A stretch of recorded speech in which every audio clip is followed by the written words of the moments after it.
Pelaku koboi jalanan pakai mobil plat polisi ditangkap dan langsung ditahan. Ini tampang dan identitasnya. Saat kejadian, pelaku yang mengacungkan pistol dan mengendarai mobil berplat dinas kepolisian di tol dalam kota Kebonjeruk, Jakarta Barat pada Kamis 4 Mei 2023 malam waktu Indonesia Barat. Pengemudi mobil berplat dinas polisi yang menganiaya dan menodongkan pistol ke supir taksi online di tol dalam kota Jakarta ditangkap.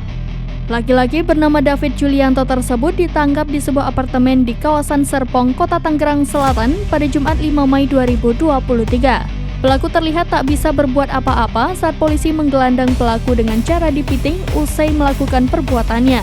Direktur Reserse Kriminal Umum Polda Metro Jaya, Kombes Pol Hengki Haryadi menjelaskan bahwa pelaku ditangkap di apartemen M Town Residen Serpong, Tangerang Selatan.